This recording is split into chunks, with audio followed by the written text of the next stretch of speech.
Assalamualaikum warahmatullahi wabarakatuh. Alhamdulillahirrabbilalamin. Assalatu wassalamu ala asrafil anbiya'i wal mursalin wa ala alihi wa sahbihi rasulillahi ajma'in. Amma ba'du. Pertama-tama marilah kita panjatkan puji dan syukur atas kehadirat Allah Subhanahu wa taala, yang mana pada kesempatan kali ini kami masih diberikan kesempatan untuk merekod video mengenai materi dan energi. Selanjutnya, salawat beserta salam tak lupa pula kita hadiahkan kepada junjungan alam, yakni Nabi besar Muhammad SAW, dengan melafazkan Allahumma sholli ala Sayyidina Muhammad wa ala ali Sayyidina Muhammad.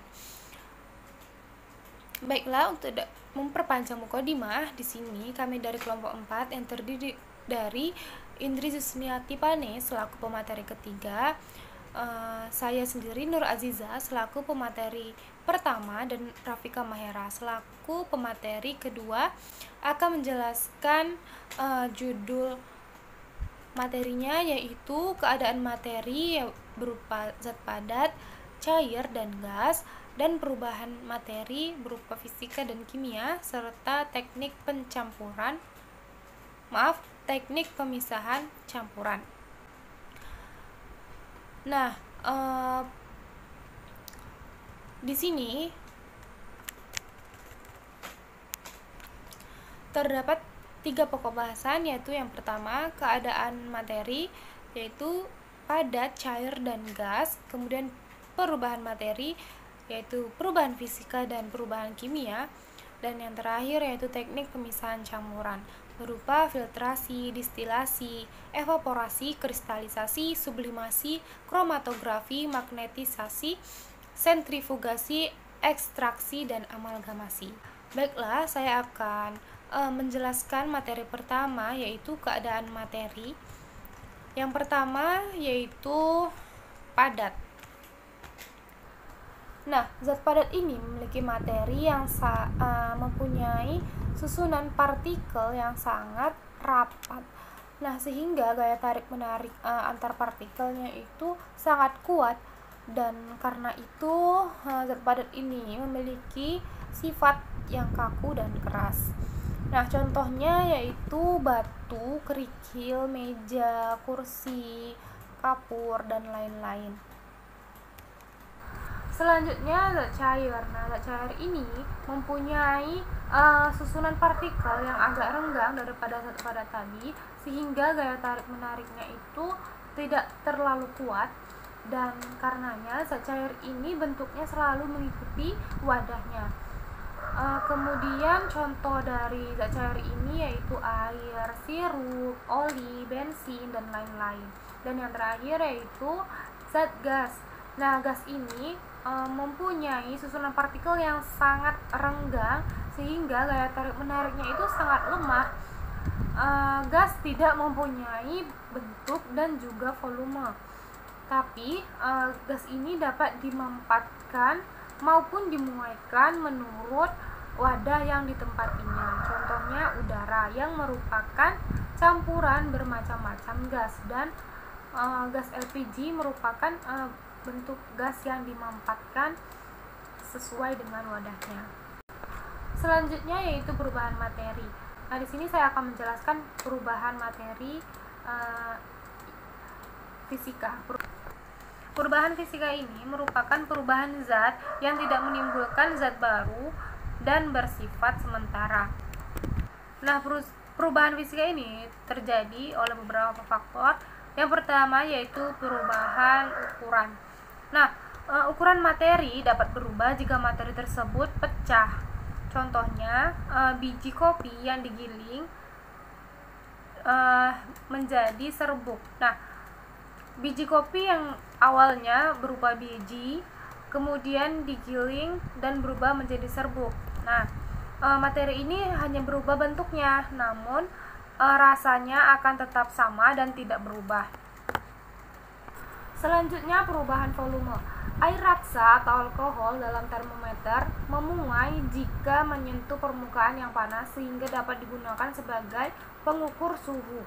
Nah, di sini volume raksa dan alkohol berubah-ubah karena pemuaian, namun sifat reaksa dan alkohol ini tidak berubah. Selanjutnya yaitu perubahan karena pelarut. Nah, contohnya ketika kita memeras sari jeruk dan sari jeruk tersebut dicampurkan dengan air, maka rasa jeruk itu tidak berubah dan akan tetap sama rasanya. Selanjutnya yaitu perubahan bentuk energi. Nah, hukum kekekalan energi menyatakan bahwa energi tidak dapat dihilangkan dan tidak dapat diciptakan. Nah, energi hanya dapat diubah dari satu bentuk ke bentuk lain. Contohnya yaitu lampu pijar yang menyala dan kipas angin yang berputar. Dan yang terakhir adalah perubahan bentuk. Nah, materi benda padat ini dapat berubah bentuknya, misalnya kain diubah menjadi baju. Nah, perubahan tersebut termasuk ke dalam perubahan fisika karena kain hanya mengalami perubahan bentuk, sedangkan sifatnya tidak berubah. Nah, selanjutnya perubahan kimia akan dijelaskan oleh Saudari Nurafika. Kepada Saudari Nurafika dipersilahkan. Baiklah, materi selanjutnya akan saya jelaskan yaitu tentang perubahan kimia. Nah, perubahan kimia ini merupakan perubahan materi yang menghasilkan zat jenis baru. Nah, perubahan kimia ini disebut juga dengan reaksi kimia, di mana dalam kehidupan sehari-hari banyak reaksi kimia yang terjadi secara alamiah atau yang dibuat manusia. Nah, contoh dari reaksi kimia ini terjadi secara alamiah adalah perkaratan, pembusukan, respirasi, metabolisme dalam sel, dan reaksi fotosintesis. Nah, adapun reaksi kimia buatan misalnya pembakaran minyak dan reaksi kimia di laboratorium atau dalam proses industri. Selanjutnya yaitu gejala perubahan kimia. Nah, gejala perubahan kimia ini ada 4. Yang pertama, terjadinya perubahan warna. Misalnya, besi tang berkarat berwarna coklat kemerahan. Yang kedua, perubahan suhu. Nah, misalnya yaitu pada reaksi fotosintesis tumbuhan. Nah, perubahan singkong menjadi tapai dan perubahan kedelai menjadi tempe. Yang ketiga yaitu pembentukan gas. Nah, di sini misalnya yaitu tentang terbentuknya asap ketika kertas dan kayu dibakar, serta terbentuknya gas hidrogen ketika logam magnesium direaksikan dengan asam klorida. Nah, yang terakhir yaitu pembentukan endapan. Nah, misalnya yaitu terbentuknya endapan pada susu yang telah basi. Nah, selanjutnya itu apa sih faktor terjadinya perubahan kimia tersebut? Nah, faktor terjadinya perubahan kimia ini ada 5. Yang pertama, pertumbuhan kimia karena pembakaran. Yang kedua, perubahan kimia karena perkaratan atau korrosi. Yang ketiga, perubahan kimia karena pembusukan.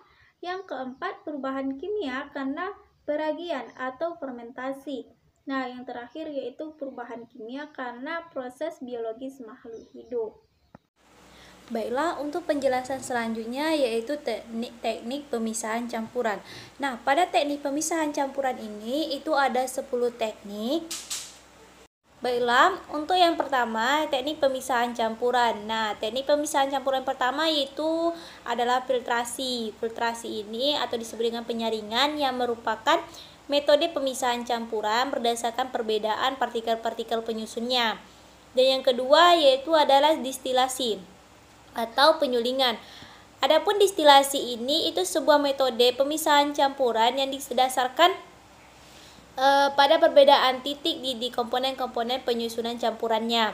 Dan yang ketiga yaitu adalah evaporasi atau penguapan. Pada metode evaporasi ini itu pemisahan campurannya itu dengan sistem penguapan yang mana didasarkan pada mudah tidaknya suatu komponen campuran tersebut. Yang keempat itu adalah kristalisasi. Nah, kristalisasi ini merupakan sebuah proses pemurnian zat padat yang berdasarkan perbedaan dengan pelarutnya. Kristal dapat digunakan untuk memisahkan campuran zat padat dan pengotornya sehingga diperoleh zat padat murni. Itu kristalisasi. Yang kelima yaitu adalah sublimasi. Sublimasi ini sebuah metode pemisahan campuran yang didasarkan pada kemampuan salah satu komponen campuran yang dapat menyublin, sedangkan komponen yang lainnya tidak dapat menyublin. Yang keenam itu adalah kromatografi. Nah, kromatografi ini sebuah metode teknik pemisahan campuran dalam berbagai wujud padat, cair maupun gas. Prinsip kerja kromatografi adalah perbedaan kecepatan merambat suatu zat terhadap zat lain dalam media tertentu. Yang ketujuh yaitu adalah magnetisasi. Magnetisasi ini sebuah metode pemisahan yang didasarkan pada kemampuan salah satu komponen campuran yang dapat tertarik oleh magnet. Metode ini dapat digunakan untuk memisahkan serbuk besi yang tercampur dengan belerang. Teknik pemisahan yang ke-8 yaitu adalah sentrifugasi atau pemusingan. Nah, teknik pemisahan ini sebuah pemisahan campuran zat padat atau zat cair dengan zat padat yang sangat halus dan jumlah campurannya itu sedikit dengan cara memutar, itu sentrifugasi. Yang ke-9 yaitu adalah ekstraksi. Nah, ekstraksi ini sebuah metode pemisahan yang didasarkan atas perbedaan kelarutan terhadap pelarutnya. Dan yang terakhir itu adalah amalgamasi. Amalgamasi ini merupakan cara pemisahan zat dengan melakukan reaksi kimia. Proses amalgamasi biasanya dilakukan di penambangan emas skala kecil atau tambang rakyat. Nah, itulah ke-10 teknik pemisahan campuran. Baiklah, mungkin hanya itu materi yang dapat kami sampaikan. Mohon maaf atas segala kesalahan dan kekurangan. Kami akhiri. Wabillahi taufiq wal hidayah. Wassalamualaikum warahmatullahi wabarakatuh.